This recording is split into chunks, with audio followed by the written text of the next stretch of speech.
Hello friends, भारतीय संविधान एवं राज्य व्यवस्था को शुरू करेंगे आज हम लोग।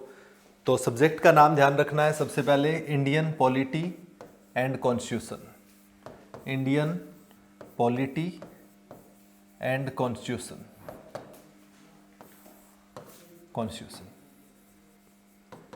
भारतीय संविधान एवं राज्य व्यवस्था। ठीक है, हिंदी भाषा में क्या कहोगे? भारतीय संविधान एवं राज्य व्यवस्था। देखिएगा, सबसे पहले जो है इस चीज़ में आपको ध्यान रखना है कि जब भी आप लोग पढ़ रहे हो तो आपके पास कॉपी और पेन होना चाहिए, यानी कोई भी नोटबुक आपको साथ में रखना है। जो भी की पॉइंट्स है वो साथ के साथ नोट करते रहना है, क्योंकि जो आपके पास नोट्स होंगे उनमें बहुत सारी चीज़ें दी हुई होगी, लेकिन हम लोग यहाँ पर करेंगे बिल्कुल एकदम एडवांस लेवल तक। बट आपको हर चीज़ नोट करने की जरूरत नहीं है। यहाँ से आप की नोट्स जो है वो, ताकि क्विकली रिवाइज कर सको आप चीज़ों को, उसके लिए छोटे छोटे अपने नोट्स साथ साथ में बनाते रहना है, की पॉइंट्स को नोट करते रहना है। ठीक है ना? तो ये ध्यान रखना है।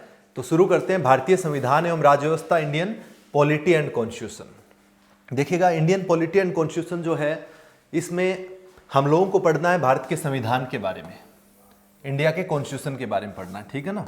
तो संविधान जो है इसके बारे में बात करना है हमें, कॉन्स्टिट्यूशन के बारे में बात करना है, जो कि क्या है? Supreme law. इंडिया के अंदर जो सुप्रीम लॉ है भारत का, वो क्या है? संविधान है। अगर पूछे, जैसे कई बार प्रश्न पूछा जाता है कि भारत में सर्वोच्च कौन है? सर्वोच्च कौन है? सुप्रीम कोर्ट है, राष्ट्रपति है, प्रधानमंत्री है, या कॉन्स्टिट्यूशन है, संविधान है? कौन है? तो आंसर क्या है? संविधान जो है वो सर्वोच्च है, कॉन्स्टिट्यूशन जो है हमारा सुप्रीम है, इससे ऊपर कुछ भी नहीं है भारत में। तो ये ध्यान रखना है। ठीक है ना? तो संविधान जो है इसके बारे में पढ़ना है। संविधान की अगर बात करें तो संविधान की शुरुआत बहुत पहले हो चुकी है, और भारतीय संविधान के बारे में हम लोगों को जो बेसिकली पढ़ना है वो हम लोग देखेंगे कि कहाँ से, हिस्टोरिकल बैकग्राउंड क्या रहा है इसका, ये तमाम चीज़ें हम लोग देखेंगे। लेकिन इससे पहले क्या है, एक होता है गवर्नमेंट। गवर्नमेंट और स्टेट, दो वर्ड्स जो आप बार बार देखेंगे। एक देखेंगे गवर्नमेंट यानी सरकार, और एक शब्द आएगा आपके सामने स्टेट यानी राज्य। देखिएगा, पॉलिटी के अंदर जो राज्य वर्ड है वो आपका, जैसे कि हरियाणा राज्य है, पंजाब राज्य है, राजस्थान राज्य है, ऐसे तो है ही, लेकिन पॉलिटी में देश जो है उसको भी राज्य कहा जाता है। तो राज्य होने के लिए क्या चीज़ का जरूरी है, क्या होना चाहिए, ये आपको आइडिया होना चाहिए। तो देखिएगा, स्टेट होने के लिए किस चीज़ की रिक्वायरमेंट होती है? तो देखिएगा, स्टेट होने के लिए, किसी भी चीज़ को राज्य कहने के लिए किस चीज़ का होना जरूरी है? सबसे पहले उसके पास होना चाहिए एक टेरिटरी। मतलब क्या है? उसका एक निर्धारित क्षेत्र होना चाहिए। ठीक है, हिंदी भाषा में निर्धारित क्षेत्र होना चाहिए, उसका टेरिटरी होना चाहिए। ठीक है, पहली शर्त ये सबसे पहली। ठीक है, जैसे कि भारत है, भारत का एक निर्धारित क्षेत्र, एक एरिया है, हमारी बाउंड्री है, वो एक स्पेसिफाइड एरिया हो गया। दूसरी जो रिक्वायरमेंट है वो है पॉपुलेशन, यानी लोगों का होना जरूरी है। पॉपुलेशन, जनसंख्या होनी चाहिए, लोग होने चाहिए, नागरिक होने चाहिए। ठीक है, तो ये चीज़ की जरूरत है। इसके बाद और क्या होना चाहिए? इसके बाद तीसरी चीज है गवर्नमेंट, यानी एक सरकार होनी चाहिए, सरकार होनी चाहिए, गवर्नमेंट होनी चाहिए। ठीक है,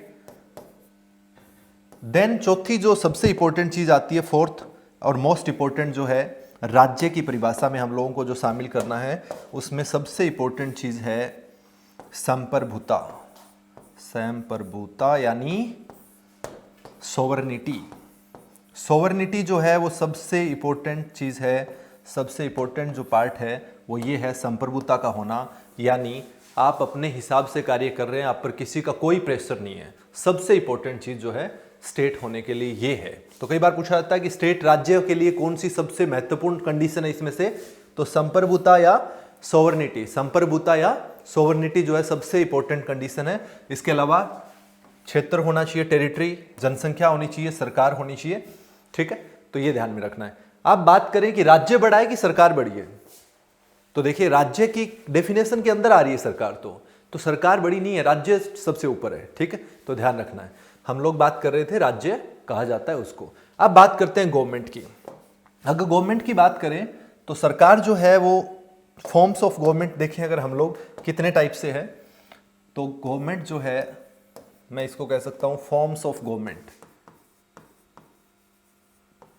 तो देखिएगा, दो टाइप की गवर्नमेंट है। एक है प्रेसिडेंशियल टाइप गवर्नमेंट यानी अध्यक्षात्मक जिसको हम लोग कहते हैं, एक होती है पार्लियामेंट्री फॉर्म ऑफ गवर्नमेंट जिसको हम लोग पार्लियामेंट्री यानी संसदात्मक कह सकते हैं हिंदी भाषा में। तो दो टाइप की है, एक कौन सी है, प्रेसिडेंशियल, या फिर इसको हिंदी में क्या कह सकते हैं, अध्यक्षात्मक, अध्यक्षात्मक सरकार। ठीक है। दूसरी जो है वो है आपकी पार्लियामेंट्री या फिर संसदात्मक। ठीक है। तो अगर इसका उदाहरण देखें हम लोग अध्यक्षात्मक का यानी प्रेसिडेंशियल फॉर्म ऑफ गवर्नमेंट का, तो आपके सामने उदाहरण है इसका यूएसए।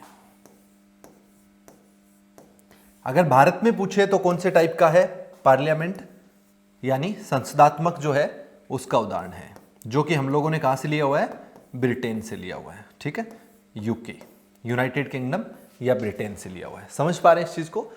दो टाइप है, एक अध्यक्षात्मक है, एक संसदात्मक है। इसका उदाहरण जो है ब्रिटेन है आपका, और इधर जो अध्यक्षात्मक है इसका यूएसए है। भारत के अंदर किस प्रकार से गवर्नमेंट है, तो भारत में जो गवर्नमेंट है, भारत में जो सरकार चल रही है वो संसदीय प्रणाली से चल रही है, जो कि हम लोगों ने ब्रिटेन से लिया हुआ है। ठीक है, ये आपको बेसिक सा ध्यान रखना है, आगे इनके बारे में डिटेल में हम लोग देखेंगे कैसे। अब दूसरा, अगर फॉर्म्स ऑफ गवर्नमेंट के अंदर दूसरी चीज अगर हम लोग बात करें तो दूसरा बात क्या है, एक होता है यूनिटरी फॉर्म ऑफ गवर्नमेंट, एक क्या है,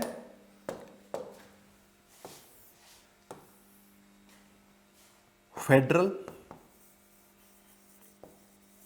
यानी संघीय सरकार। ठीक है। दूसरी है यूनिटरी। यूनिटरी का क्या मतलब है, एकात्मक, एकात्मक सरकार। ठीक है, तो दो टाइप से है, एक है आपकी फेडरल गवर्नमेंट और एक होती है यूनिटरी एकात्मक सरकार। फेडरल और एकात्मक संघीय में क्या है, देखिएगा जो संघीय सरकार होती है इसमें डिवीजन ऑफ पावर होता है, यानी शक्तियों का विभाजन होता है। ये सबसे बेसिक चीज है, इसमें बार बार क्वेश्चन बनता है कि संघात्मक व्यवस्था का क्या मतलब है, यानी संघीय सरकार क्या है। तो इसमें क्या है, डिवीजन ऑफ पावर होता है। जैसे कि क्या होगा इसमें अगर हम लोग देखें तो फेडरल गवर्नमेंट में जैसे कि सेंट्रल गवर्नमेंट होगी, देन स्टेट गवर्नमेंट होगी, राज्य सरकार होगी, और इसके बाद जो है तीसरे लेवल पे जो है आपकी लोकल गवर्नमेंट, स्थानीय सरकार भी हो सकती है। जैसे भारत में है तो 3 टियर गवर्नमेंट भी कहते हैं इसको, कितना, 3 टियर गवर्नमेंट। ठीक है ना, 3 टियर गवर्नमेंट जो है इसको कहा जा सकता है, जो भारत में है। सेंट्रल लेवल पे होगी, स्टेट लेवल पे होगी, लोकल लेवल पे। ठीक है, ये है डिसेंट्रलाइजेशन ऑफ पावर, यानी शक्तियों का विकेंद्रीकरण है, विभाजन है शक्तियों का। इसमें क्या रहता है कि भारत में जैसे केंद्र के पास कुछ विषय है जिन पर केंद्र सरकार काम करती है, राज्य के पास कुछ विषय है उन पर राज्य सरकारें काम करती है, और स्थानीय सरकारें अपने कुछ विषयों पर काम करती है। तो इस प्रकार से शक्तियों का विभाजन है, डिवीजन ऑफ पावर है, और इसी प्रणाली को बोलते हैं संघीय प्रणाली। ठीक है ना। लेकिन दूसरी जो यूनिटरी है इसके अंदर क्या है, यूनिटरी में देखिएगा एकात्मक सरकार क्या होती है। इसमें अगर बात करें एकात्मक में तो इसमें एक सेंटर ही है, यानी बाकी नीचे वाला मिसिंग है। ठीक है, ये होता है एकात्मक। और भारत में क्या एकात्मक है या संघात्मक है, तो भारत में देखिएगा वैसे संघीय प्रणाली है हमारी, लेकिन हमारी जो संघात्मक व्यवस्था है वो कनाडा से ली हुई है, जिसमें क्या है कि मजबूत केंद्र के साथ संघीय व्यवस्था है, यानी हमारा सेंटर जो है वो मजबूत है, सेंटर स्ट्रॉन्ग है हमारा। तो ये प्रणाली जो है हमारे पास है, इसमें क्या है, सेंटर के पास अगर हमारा यूनिटरी जो है एकात्मक प्रभाव हम लोग कब देखने को मिलता है हमें, जैसे कि जब नेशनल इमरजेंसी लगा हुआ है, राष्ट्रीय आपातकाल का समय है, तो इमरजेंसी टाइम के अंदर हम लोग देखते हैं कि एकात्मक सरकार का जो है हमारे पास उदाहरण मिलता है भारत के अंदर ही, क्योंकि उस टाइम पर जो है बाकी के मुद्दों पर भी सेंट्रल गवर्नमेंट ही काम कर रही होती है। ठीक है ना। तो ये एकात्मक जो है उसमें क्या होता है, सेंटर ही काम कर रहा होता है, बाकी चीजें मिसिंग होती है। तो ये दो प्रकार की सरकार होती है। समझ आ रही है ये चीज अच्छे से? ठीक है, तो ये फॉर्म्स ऑफ गवर्नमेंट के अंदर ध्यान रखना है। अब हम लोग बात कर रहे थे, एक बार फिर से हम लोग ऊपर चलते हैं, हम लोग बात कर रहे थे भारतीय संविधान एवं राज्य व्यवस्था, इंडियन पॉलिटी एंड कॉन्स्टिट्यूशन के बारे में। इसमें देखिएगा संविधान जो है वो भारत का सुप्रीम लॉ है, ये बात मैंने आप लोगों को बताई कि इंडिया के अंदर सुप्रीम जो है वो कौन है, हमारा कॉन्स्टिट्यूशन है, इससे बढ़कर और कुछ नहीं है। यही फंडामेंटल लॉ है भारत का, इसी के आधार पर जो है हमारी सरकार काम कर रही है, इसी प्रिंसिपल जो है, इसी से जो है हमारी सरकार एंड ड्राइव है। तो वहाँ जो लिखा हुआ है उसी प्रिंसिपल्स पे हम लोग काम कर रहे हैं, ठीक है। अब राज्य के बारे में मैंने बताया कि राज्य होने के लिए क्या होना जरूरी है।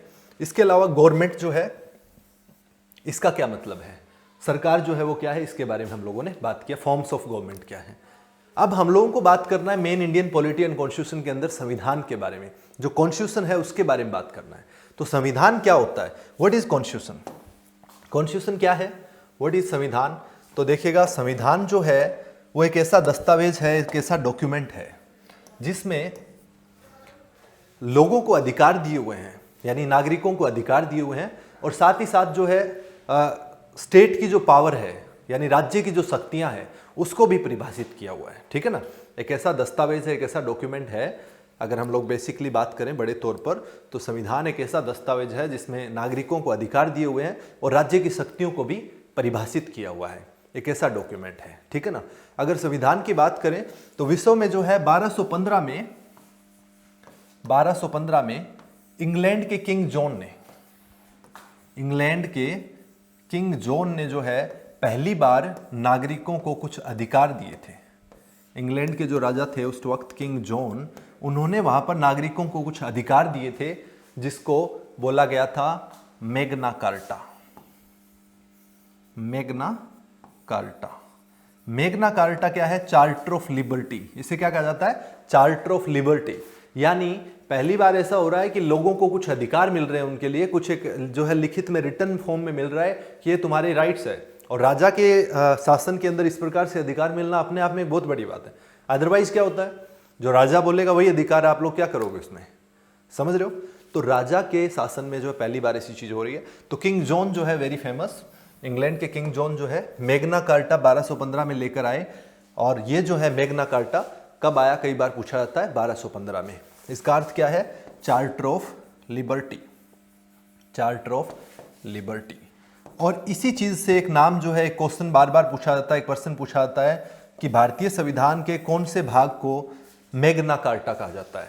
तो कौन से भाग को कहा जाता है, बताइए आप लोग, भारतीय संविधान के कौन से भाग को मैग्ना कार्टा कहा जाता है। तो अधिकारों की बात कहां पर है, भारतीय संविधान का भाग 3 मौलिक अधिकार जो है, अनुच्छेद 12 से 35, उसे ही क्या कहते हैं हम लोग, मैग्ना कार्टा कहते हैं, ठीक है ना। तो मैग्ना कार्टा किसे कहते हैं, समझ पा रहे हैं, जो भारतीय संविधान का भाग जो 3 है, पार्ट 3, उसे हम लोग कहते हैं मौलिक अधिकार को मैग्ना कार्टा। क्लियर। तो यहां से संविधान की जो है एक तरह से रूल्स की शुरुआत जो है इधर से हो चुकी है। तो ये एक तरह से उस टर्मिनोलॉजी में एक शुरुआत जो है हम लोग कह सकते हैं। इसके बाद हमें बात करना है कि भारत का जो संविधान है उसका शुरुआत कहां से और कब हुआ है, ठीक है। तो भारत का जो संविधान है, जो इंडिया का कॉन्स्टिट्यूशन है, उसके बारे में हम लोगों को बात करना है। तो उसकी शुरुआत कब हुई है उसको देखते हैं। इंडियन कॉन्स्टिट्यूशन की शुरुआत, ओके। तो इंडियन कॉन्स्टिट्यूशन जो है, इसका हम लोगों को पढ़ना है सबसे पहले हिस्टोरिकल बैकग्राउंड। सबसे पहले पढ़ना है हम लोगों को historical background, historical background.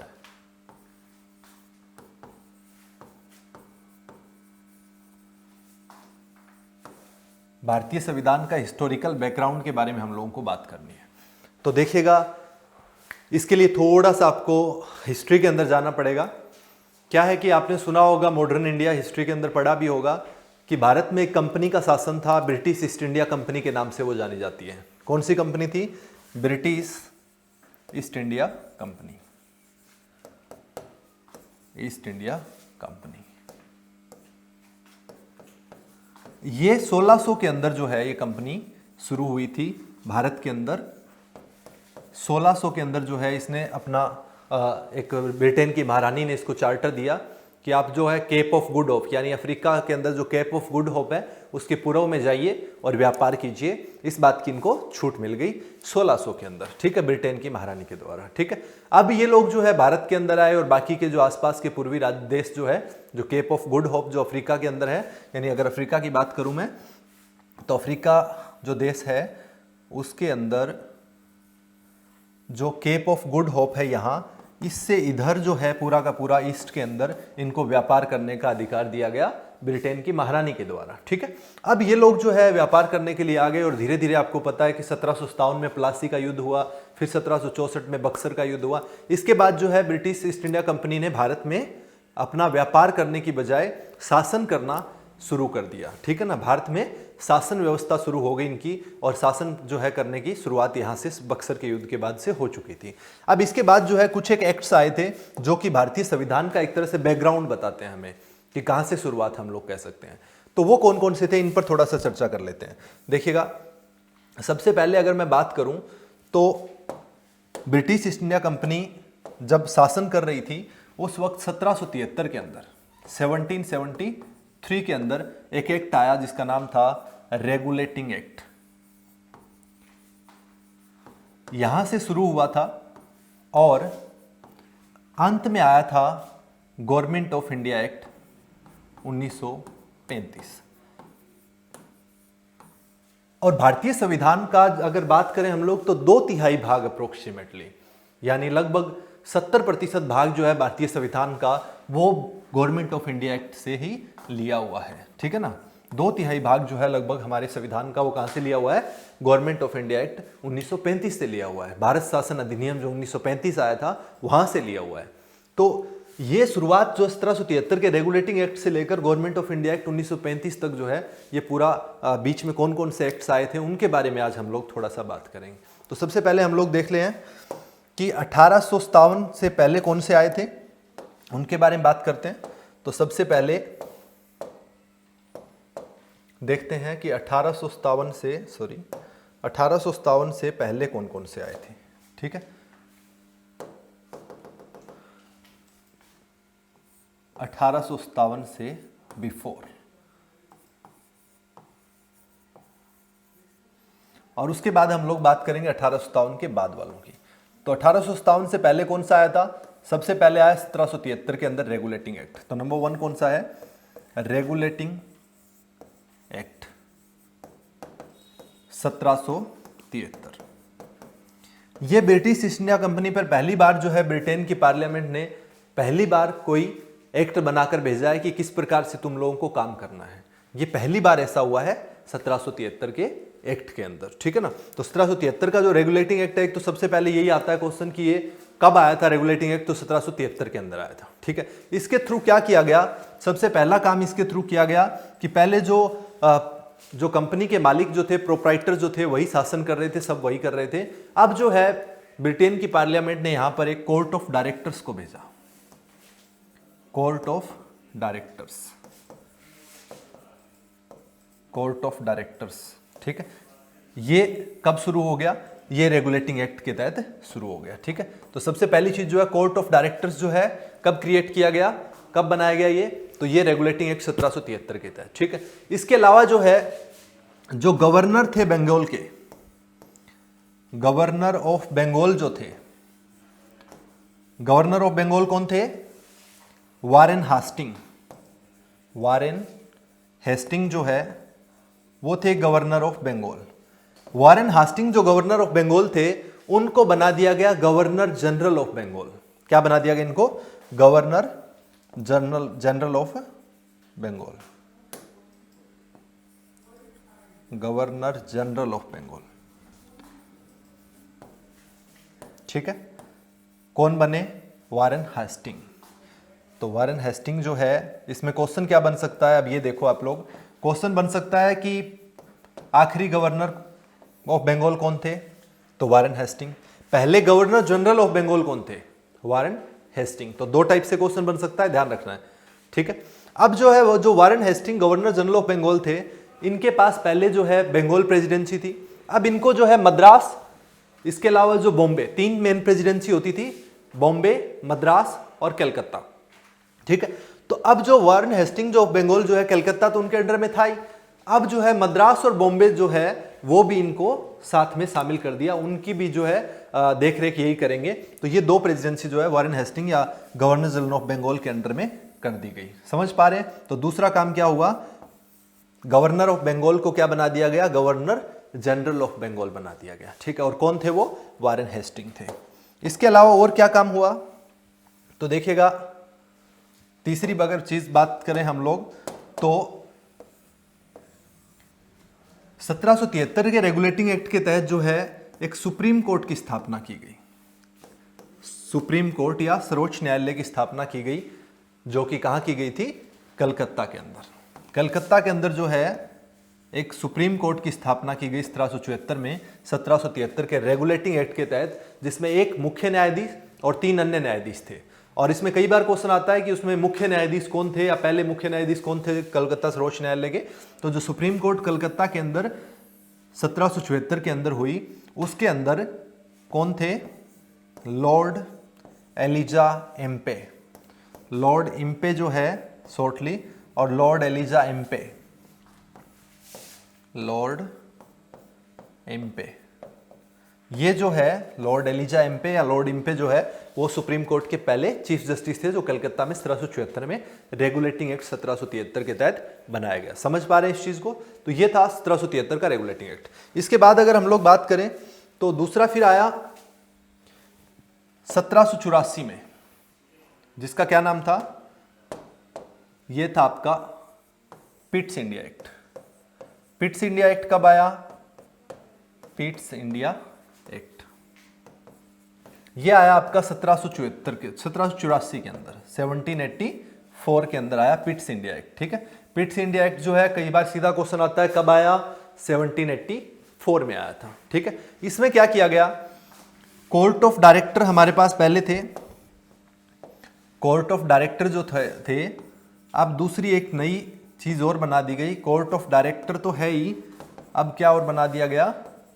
Board of control. Board of control, board of control 6 member का जो पैनल बना दिया एक बोर्ड ऑफ कंट्रोल नाम से। तो अब कोर्ट ऑफ डायरेक्टर्स और उसके ऊपर जो है उसके साथ ही एक तरह से बोर्ड ऑफ कंट्रोल जो है वो और बना दिया। क्वेश्चन आता है बोर्ड ऑफ कंट्रोल कब, कौन से एक्ट के तहत आया? तो बोर्ड ऑफ कंट्रोल जो है वो आपका पिट्स इंडिया एक्ट 1784 के तहत। समझ पा रहे हैं इस चीज को? तो ये जो है वहां से शुरुआत हुई है, तो ध्यान रखना है, बोर्ड ऑफ कंट्रोल और कोर्ट ऑफ डायरेक्टर्स जो है वो दोनों चीजें हो गई है। ठीक है, अब जो है पिट्स इंडिया एक्ट जो 1784 के अंदर आ गया था, इसके बाद फिर आपका आता है, फिर आते हैं आपके चार्टर एक्ट्स। चार्टर एक्ट्स क्या है? जो कि बार बार जो है 20-20 वर्ष के अंतराल पर चार्टर एक्ट्स आने शुरू हो जाते हैं। तो इसके बाद जो है पिट्स इंडिया एक्ट का ध्यान रखना है कि ये आपका 1784 के अंदर आया। इसके बाद आपको तीसरा हम लोग देखते हैं, third charter act. Charter act कब आया है? 1793। 1793 के अंदर जो चार्टर एक्ट आया है, इसके अंदर कुछ खास बातें नहीं है, लेकिन 1793 में जो चार्टर एक्ट है उसके तहत ये चीज कर दी गई कि जो बोर्ड ऑफ डायरेक्टर्स है उनका जो रेवेन्यू, उनका जो सैलरी है, उनका जो एक्सपेंस है, उनका जो खर्चा है वो इंडियन रेवेन्यू से ही पे किया जाएगा पूरा का पूरा। ये चीज कर दी गई थी 1793 के चार्टर एक्ट के तहत। तो ये थोड़ा सा ध्यान में रखना है। इसके अलावा अगर बात करें तो 1793 के अंदर जब ये चार्टर एक्ट आया था तो उस टाइम पर जो है भारत के गवर्नर जनरल ऑफ बंगाल थे लॉर्ड कॉर्नवालिस, और इन्होंने कर दी भारत के अंदर सिविल सर्विसेज की स्थापना। Indian civil services, Indian civil services की स्थापना हो गई यहां से। तो किसने की सिविल सर्विसेज की स्थापना? Lord Cornwallis. ठीक है, लॉर्ड कॉर्नवालिस जो है इनके द्वारा की गई इंडियन सिविल सर्विसेज की स्थापना। लेकिन जो है सिविल सर्विसेज के एग्जाम जो है वो नहीं हो रहे थे, ये सीधा डायरेक्टली जो है अपॉइंटमेंट थी एक तरह से, but designed and developed by lord Cornwallis. Indian civil services जो है ये आपको ध्यान रखना है। एग्जाम कब शुरू हुए वो हम लोग आगे के एक्ट आएंगे तब उसमें देखते रहेंगे। ठीक है, तो 1793 का चार्टर एक्ट आया। उसके बाद जो है 20 वर्ष के बाद फिर आता है आपका 1813 के अंदर चार्टर एक्ट ऑफ 1813। जो 1813 का जो चार्टर एक्ट आया था, इसके तहत क्या प्रावधान किया गया?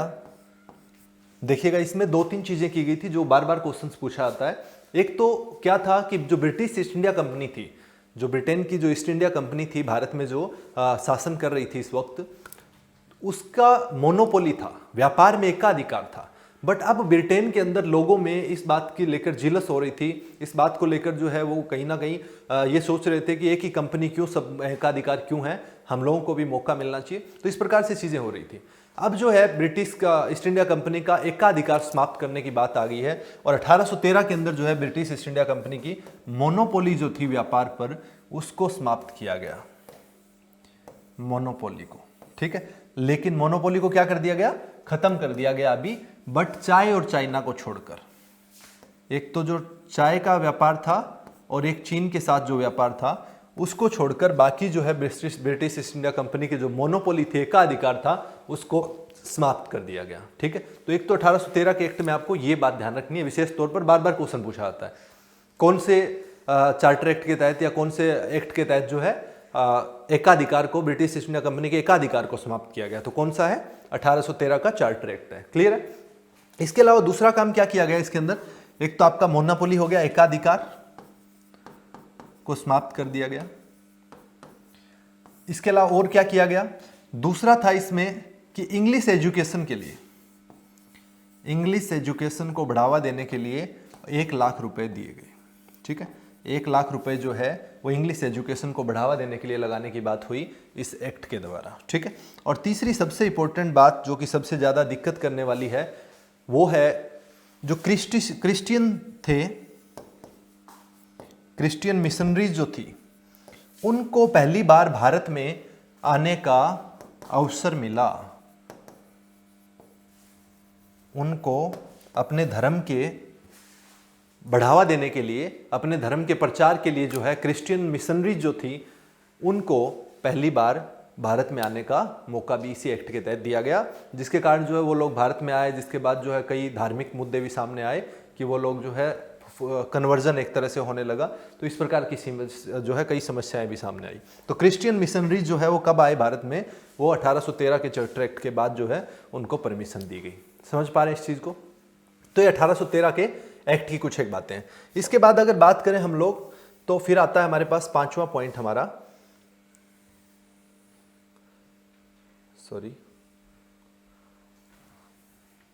पांचवा पॉइंट जो है वो है अपना चार्टर एक्ट ऑफ 1833। फिर से 20 वर्ष बाद charter act of 1833।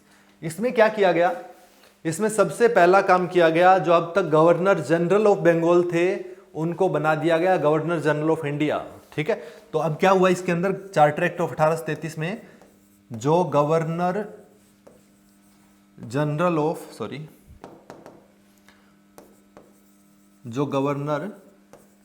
Of Bengal थे, उसको किसमें कन्वर्ट कर दिया गया, अभी उसको कन्वर्ट कर दिया गया गवर्नर जनरल ऑफ इंडिया, यानी पूरे भारत का गवर्नर जनरल होगा वो अब। और वो पहला कौन बना था, विलियम बेंटिक। ठीक है, पहला कौन बना था, विलियम बेंटिक। ठीक है, तो विलियम बेंटिक जो है, लॉर्ड विलियम बेंटिक पहले गवर्नर जनरल ऑफ इंडिया बने, जो कि 1833 का चार्टर एक्ट आए उस टाइम जो है वो गवर्नर जनरल ऑफ बंगाल थे। ठीक है, और जो इस समय और क्या हुआ था, एक लॉ मेंबर को ऐड किया गया था। आपने लॉर्ड मैकॉले का नाम सुना होगा, जिसको इंग्लिश के पिता भी कहा जाता है। लॉ मेंबर जो है लॉर्ड मैकॉले, उनको शामिल किया गया था यहाँ पर। इसके अलावा जो है 1833 का चार्टर एक्ट जो है उसमें सबसे इंपॉर्टेंट चीज जो थी वो ये थी, और दूसरा काम किया गया था, जो मोनोपोली चाय और चाइना की छोड़ दी गई थी, जो टी और चीन के साथ जो ब्रिटिश ईस्ट इंडिया कंपनी की मोनोपोली बची हुई थी, अब उसको भी समाप्त कर दिया गया। यानी 1833 के चार्टर एक्ट के तहत जो है कंप्लीटली अबोलिश कर दिया गया। एकाधिकार जो चल रहा था ब्रिटिश ईस्ट इंडिया कंपनी का, अब पूरी तरह से समाप्त हो चुका है। समझ रहे हो इस चीज को। तो ये खात्मा हो गया यहां पर चार्टर एक्ट 1833 में। क्लियर। लॉर्ड विलियम बेंटिक थे। लॉर्ड विलियम बेंटिक आपको पता होगा, सती प्रथा जो है उन्हीं के काल में समाप्त की गई थी। ओके, इसके बाद देखते हैं नेक्स्ट। नेक्स्ट है, अगला है आपका charter act of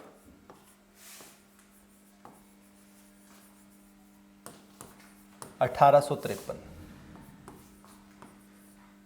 1853 charter act of 1853 जो है ये आया था आपका लॉर्ड डलहौजी के काल में। उस टाइम पर गवर्नर जनरल ऑफ इंडिया कौन थे? लॉर्ड डलहौजी। डलहौजी जो है उस वक्त पर गवर्नर जनरल ऑफ इंडिया थे। तो ये आया था उनके काल में 1853 के अंदर। 1853 में रेलवे भी शुरू हुई थी, तमाम चीजें भी हुई थी। तो इसके अंदर जो है कोई खास बात नहीं है, बट जो यहां से कर दिया गया था कि अब जो है आईसीएस जो इंडियन सिविल सर्विसेज है उसका एग्जाम होगा, उसका पेपर लेना शुरू हो गया। एग्जाम जो परीक्षा जो है उसकी शुरू कर दी 1953 के चार्टर एक्ट के तहत। जो आईसीएस इंडियन सिविल सर्विसेज है इसकी परीक्षा एग्जाम लेना शुरू कर दिया, और ये होता था ब्रिटेन के अंदर। ये एग्जाम कहाँ होता था? ये होता था ब्रिटेन के अंदर, यूके के अंदर होता था। ये पेपर देने के लिए अगर भारतीय को परीक्षा लिखनी है कहाँ जाओ? ब्रिटेन में जाओ। तो ऐसा करना है। तो ये जो है ये एक बहुत ही गलत था, लेकिन फिर भी उन लोगों ने यूके के अंदर ही परीक्षा रखी। तो ये एक गड़बड़ वाली बात थी, बट ये यहाँ से परीक्षा लेना शुरू कर दिया, वो भी अच्छी बात है। कंपटीशन में तो आए नहीं, तो पहले वही लोग बन रहे थे पूरी तरह से। तो ये एक बहुत ही इफेक्टिव बात है वैसे, तो ध्यान रखना है। इसके बाद जो है चार्टर एक्ट 1853 में हो गया। उसके बाद अगर बात करें तो 1857 का आपको पता ही है विद्रोह, और 1857 का जो विद्रोह हो गया था उसके बाद फिर आती है आपकी 1857 के बाद के जो कुछ एक एक्ट्स जो है उनके बारे में हम लोगों को चर्चा करना है। तो देखिएगा 1857 में जो विद्रोह हो गया था, इसके बाद ब्रिटिश ईस्ट इंडिया कंपनी ने नए जो है सुधार किए। और इसके लिए सबसे पहले जो है हम लोग बैकग्राउंड पढ़ रहे हैं, लेकिन इसमें थोड़ा सा हिस्टोरिकल पार्ट है, बट सुनना पड़ेगा, इसको पढ़ना भी पड़ेगा, क्योंकि इंपॉर्टेंट चीज़ें यहाँ से बहुत सारी चीज़ें आपको एग्जाम पॉइंट ऑफ व्यू से देखोगे तो बहुत सारी इंपॉर्टेंट चीज़ें। क्लियर है? तो देखिएगा 1857 के बाद जो है आया था आपका गवर्नमेंट ऑफ इंडिया एक्ट 1858। ठीक है, 1858 का जो आपका गवर्नमेंट ऑफ इंडिया एक्ट आपका 1858 आया था। इसमें क्या था? सबसे इंपॉर्टेंट क्वेश्चन यहाँ से क्या बनता है कि ब्रिटिश ईस्ट इंडिया कंपनी से पावर जो है अब कहाँ ट्रांसफर हो गई? तो ब्रिटेन की महारानी के पास जो है पावर ट्रांसफर हो गई। ये सबसे इंपॉर्टेंट क्वेश्चन बनता है यहाँ से कि कब हुआ ऐसा। तो ये 1857 की क्रांति के बाद जो है ये काम हुआ था 1858 के गवर्नमेंट ऑफ इंडिया एक्ट के तहत। दूसरा इसमें सबसे इंपॉर्टेंट काम क्या किया गया था? जो अब तक गवर्नर जनरल ऑफ इंडिया थे अब उनको बना दिया गया वाइसरॉय। अब एक नई पोस्ट जो है गवर्नर जनरल ऑफ इंडिया की जगह क्या हो गई? वाइसरॉय की। और पहले वाइसरॉय बने थे लॉर्ड कैनिंग।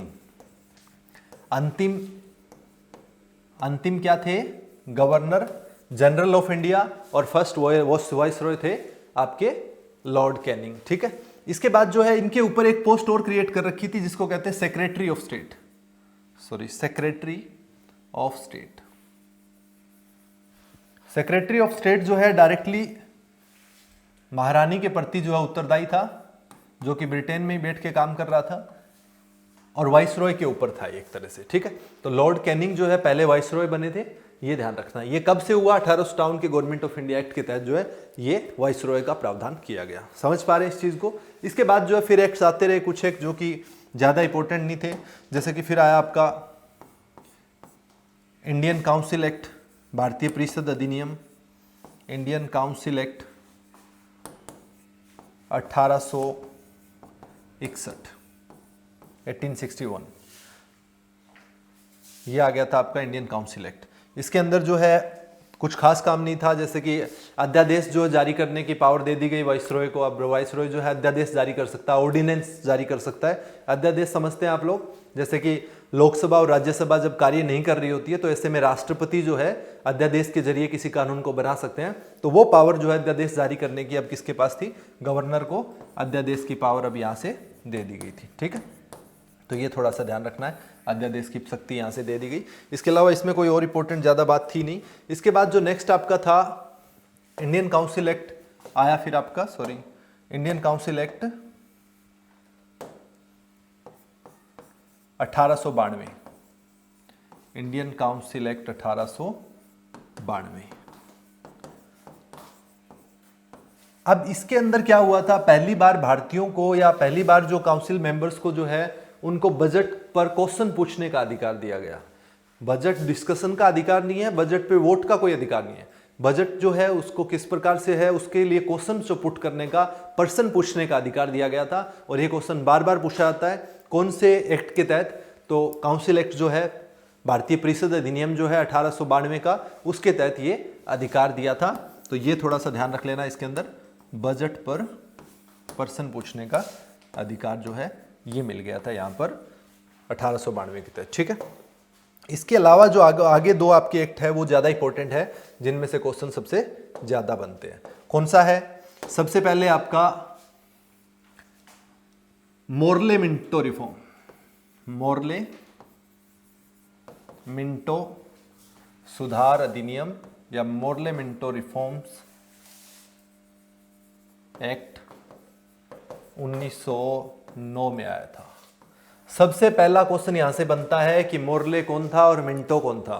तो जो मोर्ले था वो था उस समय सेक्रेटरी ऑफ स्टेट, जो पहला वर्ड होगा वो बड़े वाले के लिए, और बड़ा कौन था? सेक्रेटरी। ठीक है, सेक्रेटरी ऑफ स्टेट। और मिंटो, लॉर्ड मिंटो कौन था? ये थे वाइसरॉय। ठीक है, तो ये ध्यान में रखना, ये थे वाइसरॉय और ये थे सेक्रेटरी। ठीक है, सेक्रेटरी जनरल या सेक्रेटरी ऑफ स्टेट। तो ये मोर्ले और मिंटो रिफॉर्म जो आया था आपका 1909 के अंदर। अब इसके अंदर क्या किया गया? सबसे इंपॉर्टेंट, जिसमें से बार बार क्वेश्चन पूछा जाता है, वो है कम्युनल इलेक्टोरेट। कम्युनल इलेक्टोरेट अंग्रेजी भाषा में थोड़ा सा टफ लग रहा है, लेकिन अच्छा और प्यारा अंग्रेजी में लगता है ये वर्ड। मतलब समझोगे तो इसकी शुरुआत जो है बहुत घातक हुई है। क्या शुरुआत हुई इसमें? इसको हिंदी भाषा में बोला जाता है सांप्रदायिक मतदान। क्या अर्थ है सांप्रदायिक मतदान का? यानी धर्म के आधार पर बंटवारा शुरू हो चुका है। अब मतदाता जो है वो धर्म के आधार पर वोट डालेंगे। और ये इलेक्टोरल जो आपकी कम्युनल इलेक्टोरेट की शुरुआत जो है लॉर्ड मिंटो के द्वारा की गई, इसलिए लॉर्ड मिंटो को जो है वो कम्युनल या फिर सांप्रदायिकता का जनक भारत के अंदर कहा जाता है। तो यहाँ पर मुस्लिम्स के लिए जो है अलग से कैंडिडेट, अलग से मुस्लिम को वोट डालेंगे, इस प्रकार का प्रावधान किया गया। यही क्वेश्चन पूछा जाता है कि पहली बार जो है सांप्रदायिक मतदान की शुरुआत कहाँ पर हुई थी? तो ये हुई थी आपकी 1909 के मोर्ले मिंटो रिफॉर्म एक्ट के तहत। समझ पा रहे हैं इस चीज को? तो मुस्लिम्स के लिए जो है पहली बार अलग से व्यवस्था कर दी गई और ये कम्युनल इलेक्टोरेट की शुरुआत यहां से हुई है। समझ पा रहे हो? तो ये ध्यान रखना है कि यहां पर मुस्लिम्स के लिए बताया मैंने, बाकी और किसी के लिए नहीं बोला है। ठीक है, आगे आने टाइम पर बोलूंगा मैं कि इसके बारे में और भी कुछ हुआ है, तो अभी ऐसा कुछ भी नहीं है। क्लियर है? तो ये 1909 का जो मोर्ले मिंटो रिफॉर्म था, उसकी सबसे खास बात थी कि यहाँ पर कम्युनल इलेक्टोरेट को जनक जो है वो लॉर्ड मिंटो जी ने इसको पैदा कर दिया था। ठीक है, इसके बाद नेक्स्ट आया था फिर आपका मॉन्टेग्यू चेम्सफोर्ड रिफॉर्म्स। ठीक है, मॉन्टेग्यू चेम्सफोर्ड रिफॉर्म जो है वो एक्चुअल में क्या है? Montagu Chelmsford reforms act, reforms act कब आया? 1919 के अंदर। ठीक है, इसके अंदर क्या प्रावधान हुआ देखिएगा। इसके तहत जो है सबसे इंपॉर्टेंट चीज जो हो रही है अब वो ये है कि पहले दिया गया था मुस्लिम्स को ही केवल कम्युनल इलेक्टोरेट, अब सिख्स को भी, एंग्लो इंडियंस को भी, इस पर औरों को भी देना शुरू हो गया। ठीक है ना? तो ये थोड़ा सा कई बार पूछा जाता है कि क्या 1909 में मोर्ले मिंटो में सबको दे दिया गया था कम्युनल इलेक्टोरेट? बिल्कुल भी नहीं, वहां पर मुस्लिम्स को दिया गया। अब एंग्लो इंडियन को भी दे दिया गया, इसके अलावा सिख्स को भी दे दिया गया। तो यहां पर यह चीज हुई थी। क्लियर है? इसके अलावा यहां पर शुरू हुआ था मॉन्टेग्यू चेम्सफोर्ड रिफॉर्म के तहत 1919 में डायरकी। डायरकी मतलब है द्वैध शासन। तो द्वैध शासन जो है वो बंगाल के अंदर शुरू हो चुका था पहले, लेकिन द्वैध शासन अब यहां पर हो गया लागू। कहां पर लागू हुआ है? अब जो है प्रांतों में द्वैध शासन की व्यवस्था कर दी गई। ठीक है, प्रांतों में द्वैध शासन की व्यवस्था कर दी गई। ठीक है, द्वैध शासन की व्यवस्था कर दी गई। ठीक है, सॉरी।